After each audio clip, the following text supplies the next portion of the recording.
welcome to the LBD Daily. Happy Monday. Hope you guys had a great start to the week. Today we've got a great friend of mine, Zeze, who I met I think like over 10 years ago. She's coming on. She has built two amazing brands, one being Malee Skincare, which is all natural skincare line, which is all influenced from African ingredients.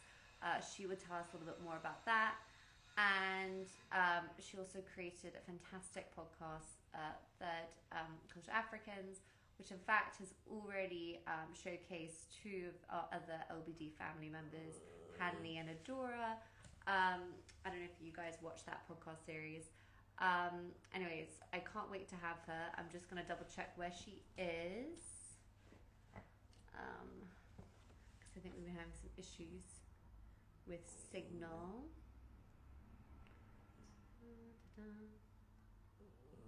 Ooh, I see her again. Let's bring her on. Fingers crossed it's going to work this time. Hi, darling. Is this working? It's working. Yay! I thought, oh my goodness, the it's so good technology to gods see were your going to come and get face. me. And you too. How are you? Oh my word. I'm good at you. Sorry, I was wondering. I was thinking, oh my god, are we going to be stuck and this isn't going to work? Like, what's going on? You know what? Like, it seems to be like hit or miss for some of these Instagram. Ever since whenever there's a point of lockdown, the signal obviously gets worse because everyone's at home, either using like 4G or the Wi-Fi. So it's not just you. So Zeze, Great. For my LBD community, please can you introduce yourself? Okay, I will try and make it brief. My name is Zeze Oriaikhi-Sao. Monday to Friday, I guess it's 7 days a week. I won't lie, Monday to Friday.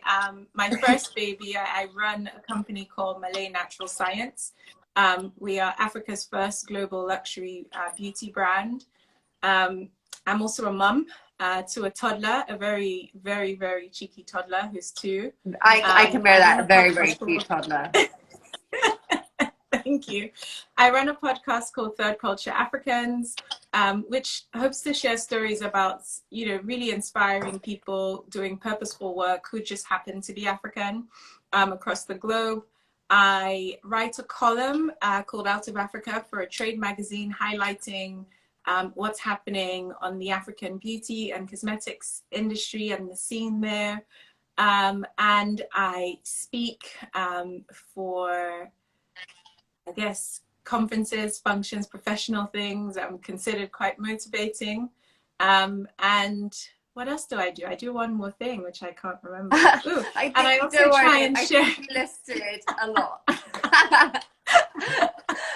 Yeah, I mean, that's me in a nutshell. I love being busy.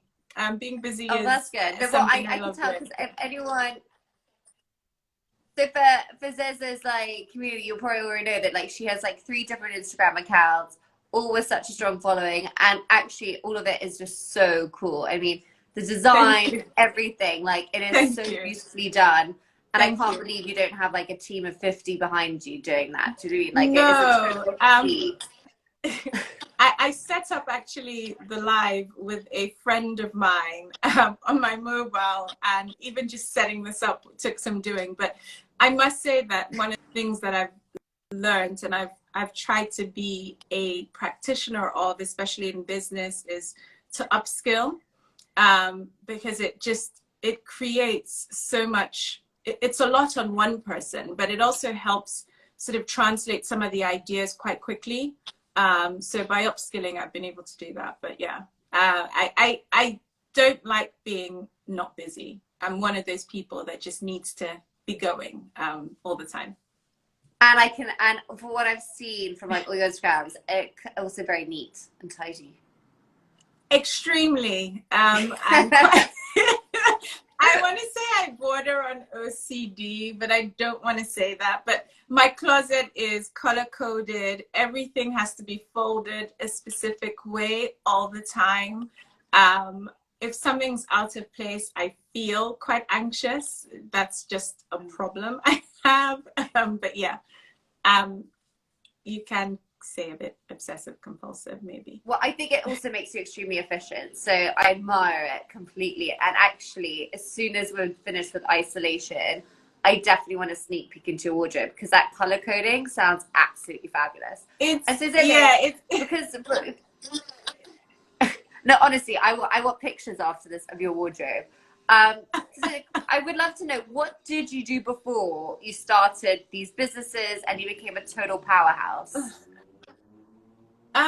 So right before I went to business school, so I did masters in international business with Grenoble Graduate Business School. In French, it's Grenoble called the Management, but I did that for 2 years. And then prior to that, I worked at British Telecom as a network integration engineer, believe it or not, which is quite geeky. And then my first degree was in informatics. So I had no business doing anything creative if you think of my, I guess, educational path.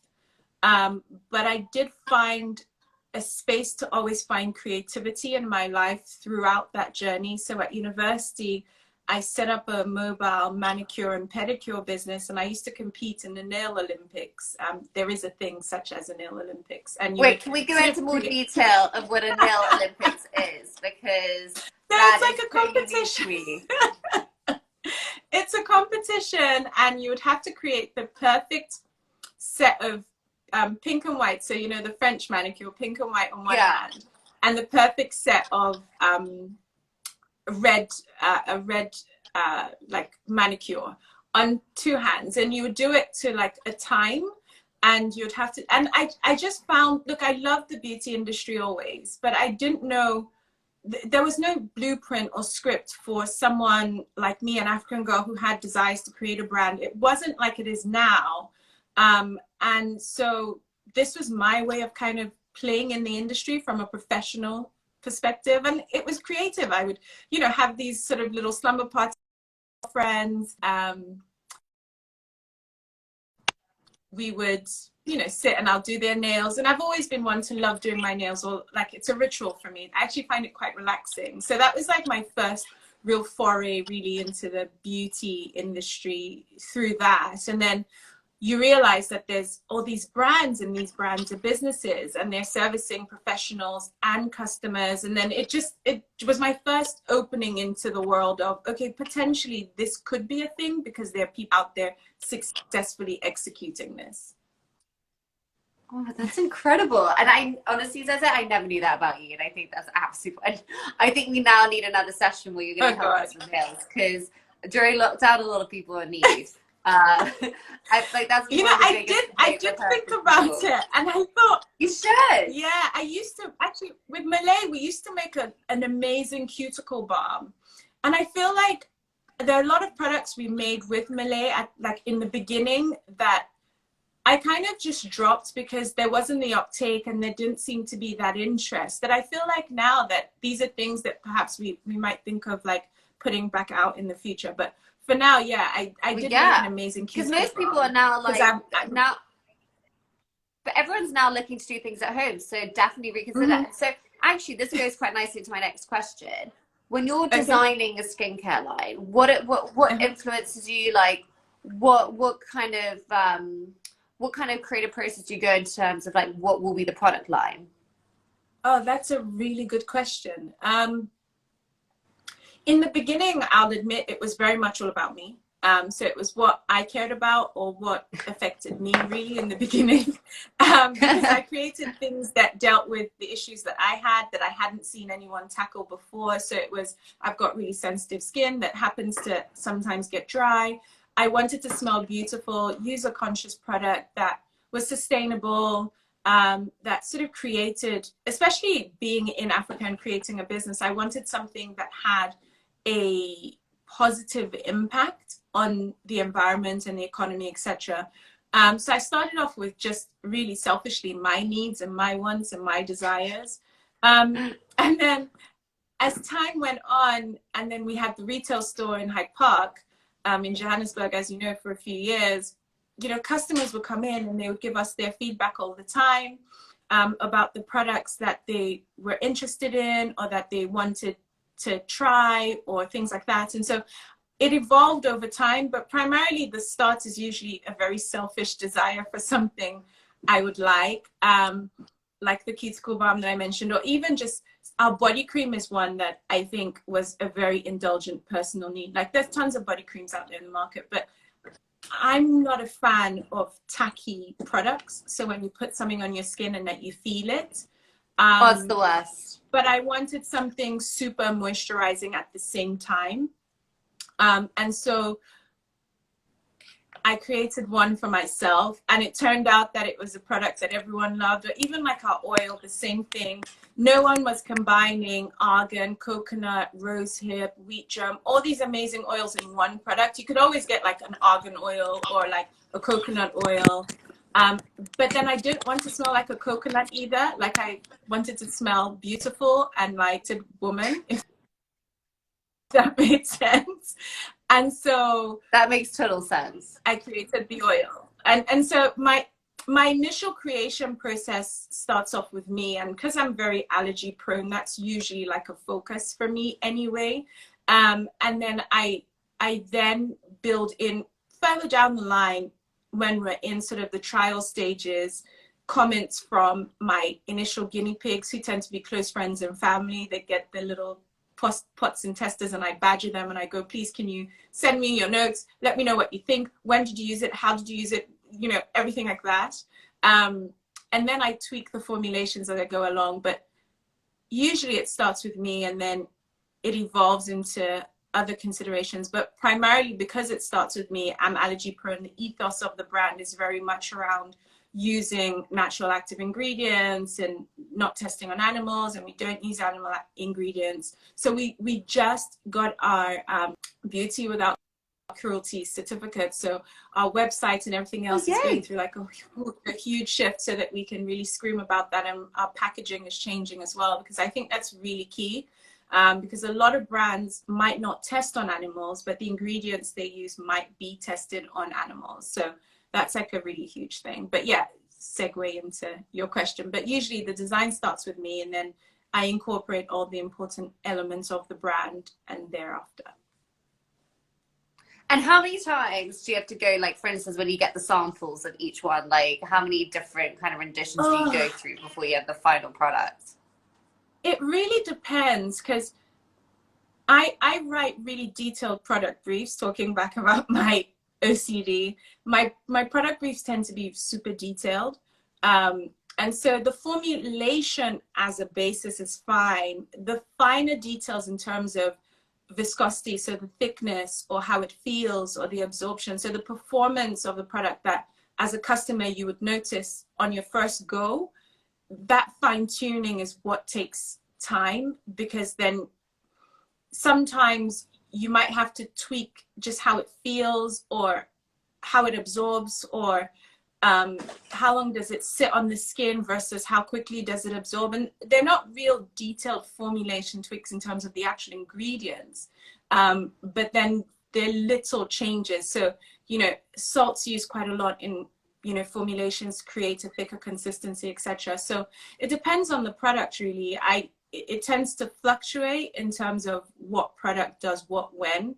But I would say if I had to pick on a skincare range for the face, targeting combination skin, who's acne prone, because I don't think anyone's ever created a range for specifically combination skin types who are acne prone, with natural ingredients. And that has taken me 2.5 years. Oh wow! To fine tune. So it sometimes can take that long. Sometimes it's something that can be done in 6 weeks, depending on, I guess, the function, the product, and how extra I'm being at the time. And mostly it does take a while for me, because I sit with it, I marinate, I see how long the results last. Because we don't make any claims on any of our products that haven't been tested and tried by a panel of people, and including myself.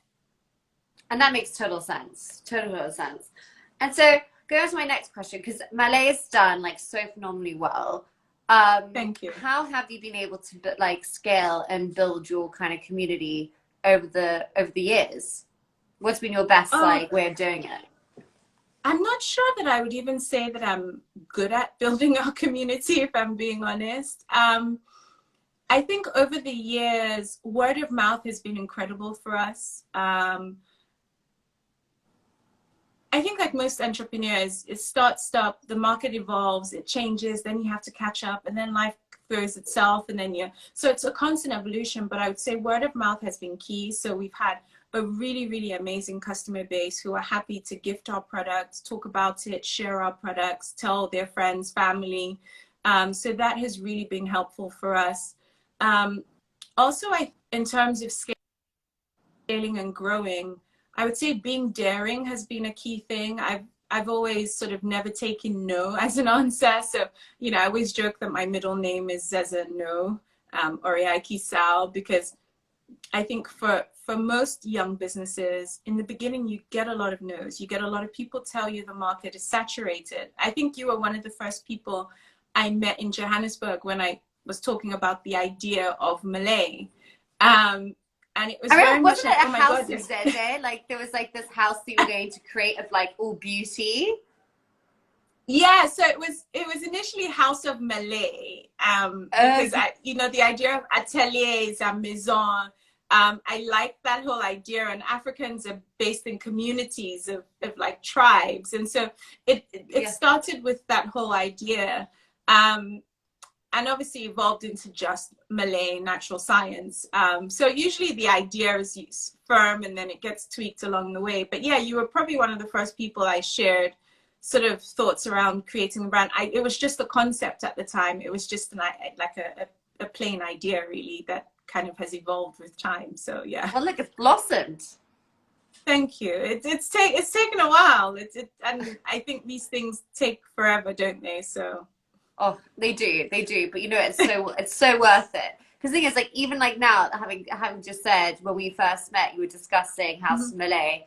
If you now think of that as the concept into where you are now and what you've achieved, it's phenomenal. Like, it really is phenomenal. And I think sometimes as an entrepreneur, you don't really realize like the full extension of like where you've got, because you do it every day, you're grafting every day, that you're not able to really like have that outward perspective and actually be like, wow.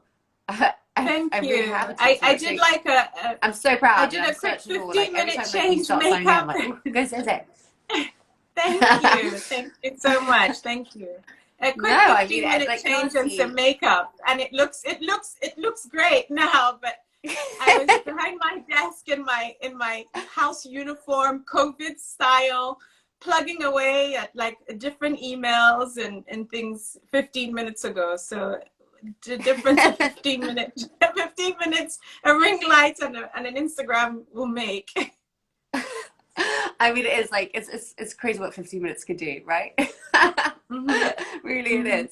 And so I want to know also, because obviously you are a working mom, and you obviously started Malee before you had your gorgeous Bambino, who like is just so beautiful. Yeah. Like I've been Insta stalking your baby, as you know. I even bumped into your baby on High Street Ken and took photos. I was like, hey, because I recognize. I know you were like, I've seen your child on the streets. Yeah, where are you? Because she really is so cute. But yeah, like, how do you? Because like, not only have you got Malee now, you got Third Culture African, the podcast. Like, how do you manage it all? To be honest, I'm really lucky. I think I'm lucky to have a really good support system behind me to allow me to continue what I do.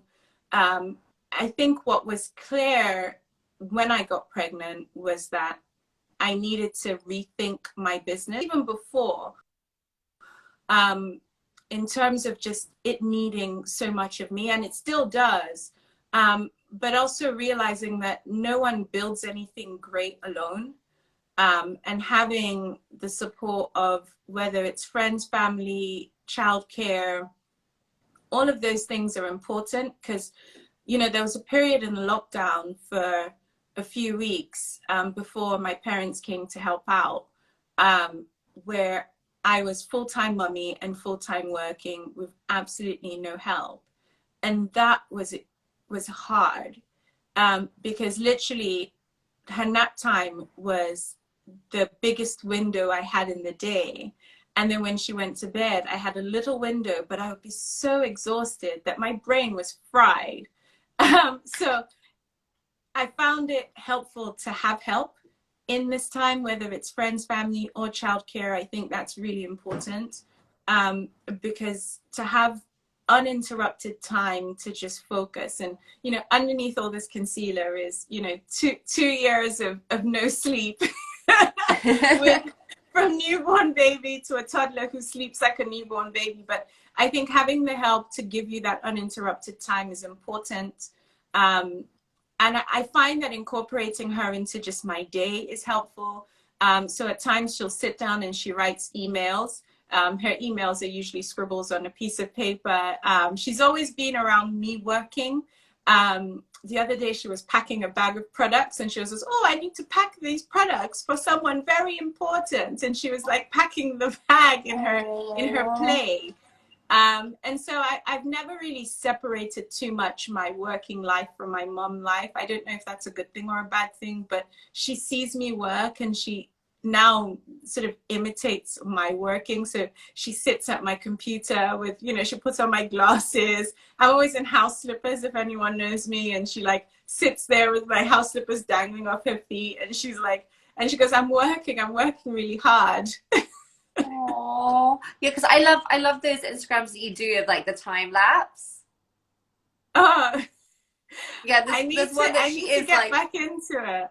Yeah, there's one that she is like writing away on little post-its while you're looking at the computer, and all you do is see her mouth going like this, and you just see her like writing away, having the time of her life.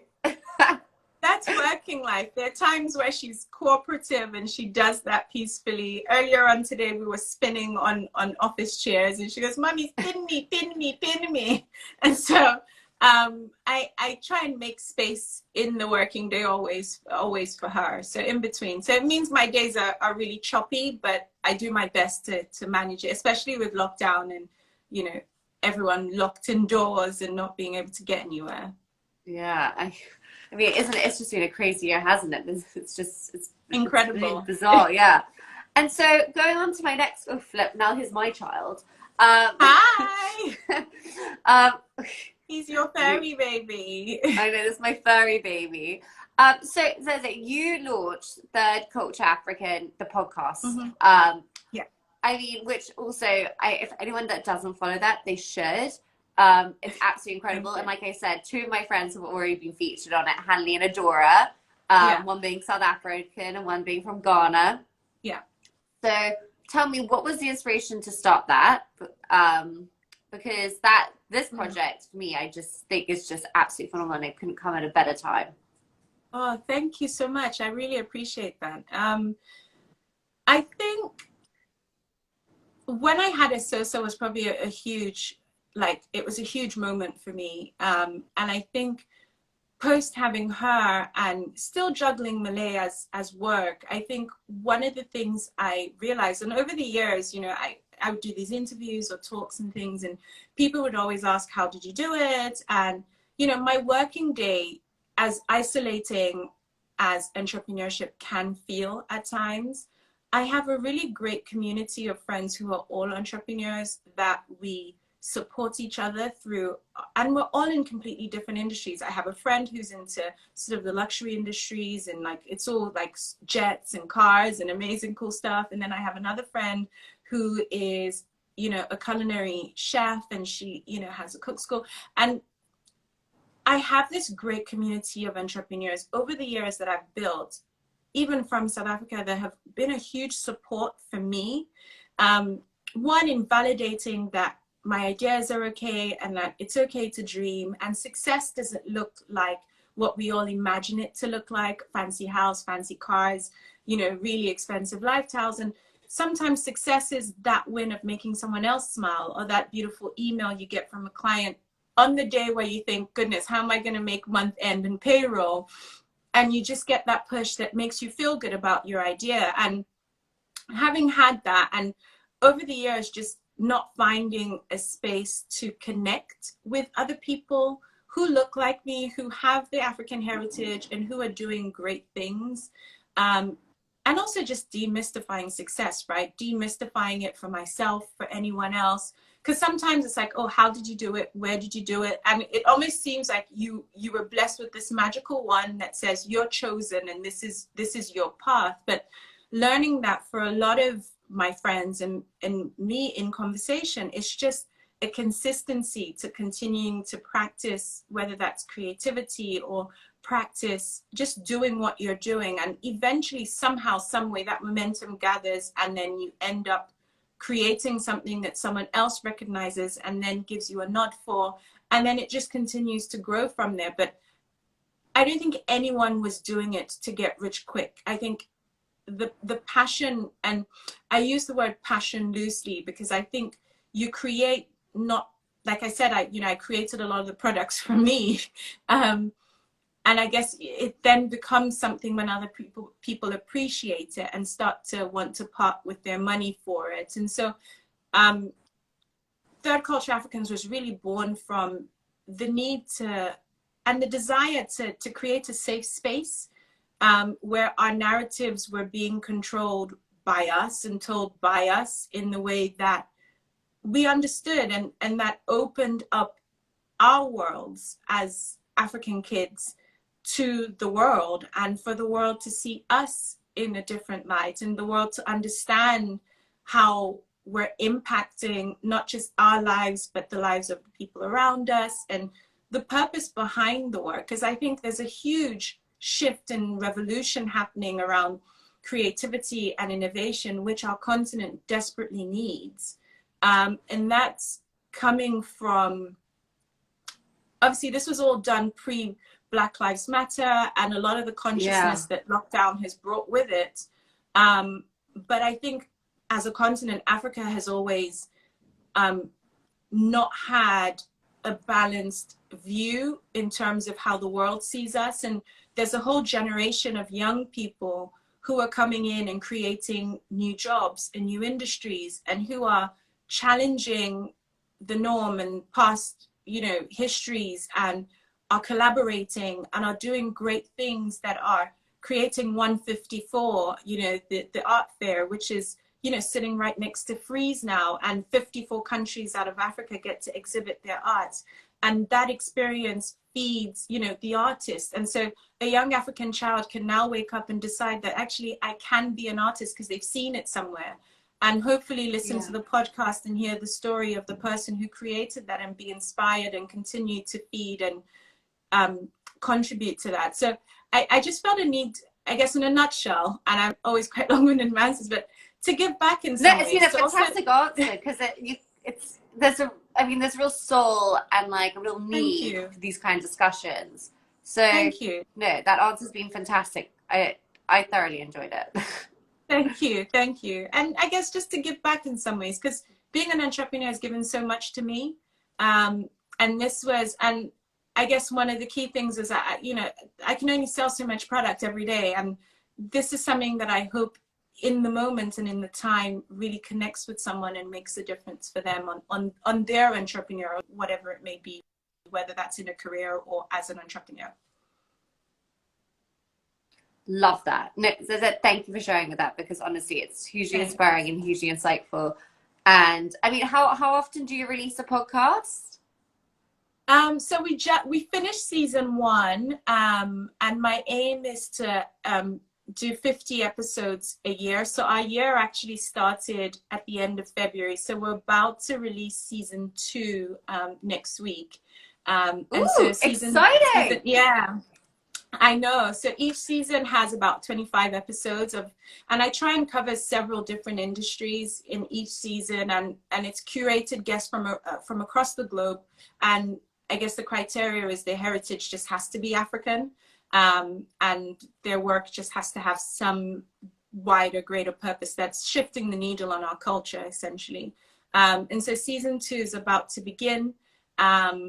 I'm super excited for the guests that we have on season 2. Season 1, you know, I had no expectations or thoughts around what we were going to do with the show or how it was going to evolve. It was just a nice break to my day and to have cool conversations with friends and, you know, break bread and talk shop and, you know, and share some lessons that hopefully someone out there is benefiting from. And it's had such a great response. We get about 6,000 downloads a month.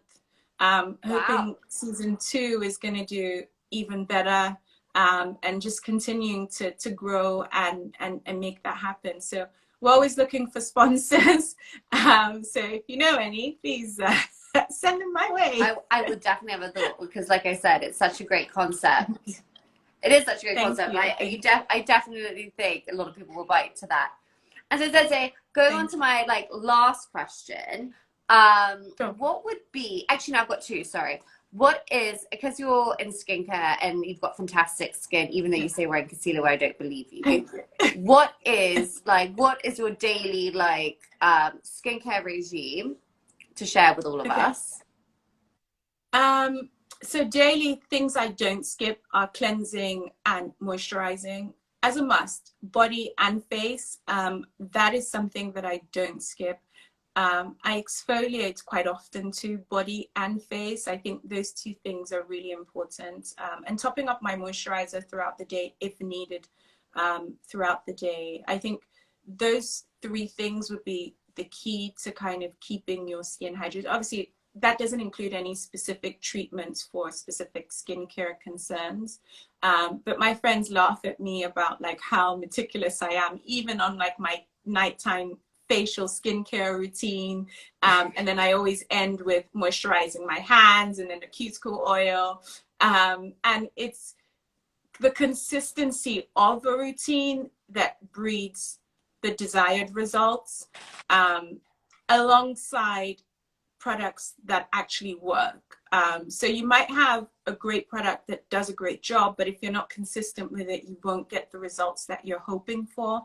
And so those would be like my key things, and that's what I tend to stick to primarily. And I try a lot of things too, because I'm in the industry. I get given stuff, I try some stuff because I want to see formulations, products that work, don't work, etc.